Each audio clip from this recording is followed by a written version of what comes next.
This event took place during October of 2015. I was with my journalism group for a Halloween video project. We decided to take ourselves to the most haunted places in our area and film some stuff. You know, trying to be the local ghost hunters of our town to entertain fellow classmates. Anyway, the locations we went to were the haunted forest where people go to commit suicide, the building called Hell House where Satanists go to perform rituals, Crybaby Bridge where they say a woman killed her baby, and finally, Hook's Tomb, where you perform a number of things on a certain tombstone and you smell roses. The group was small, about 5 people in total, so we only took one vehicle. Our first stop was at the suicide forest. It was about 7 o'clock at night and the atmosphere alone was enough to freak us out. But even though we were scared, we made our way in by climbing the chain-link fence.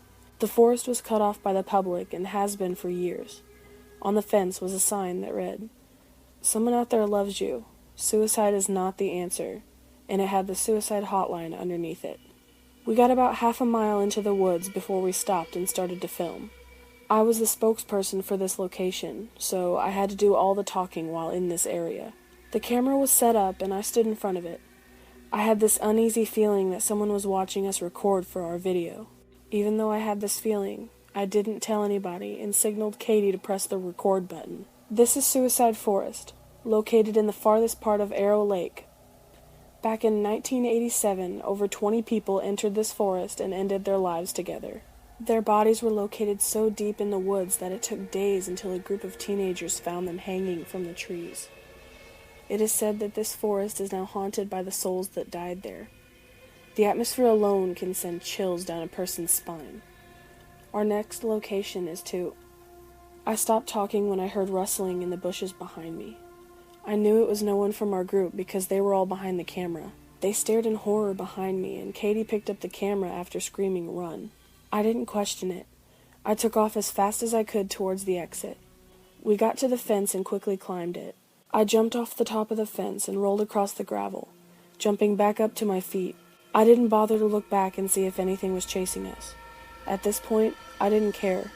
I just wanted to get out of there. I climbed into the vehicle and called for the others to get in quickly so we could get the hell out of there.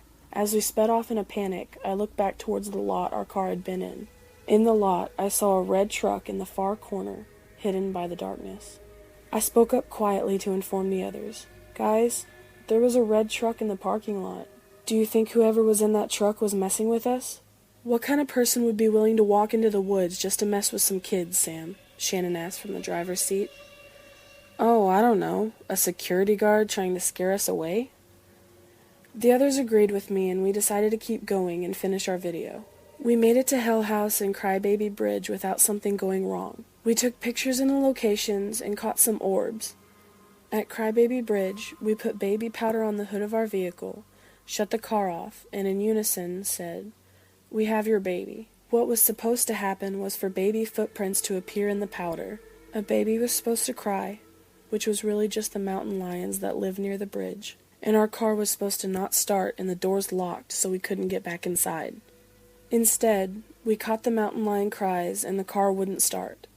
There were no footprints and the doors never locked. Anyway, when we got to the last location, Katie stood in front of the mausoleum and I pressed play. This tomb has a legend behind it. Tonight, we will be demonstrating what to do in order to smell the sweet scent of roses.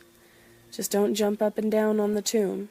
You can ask Sam's dad what happens if you do," Katie said with a smirk thrown my way.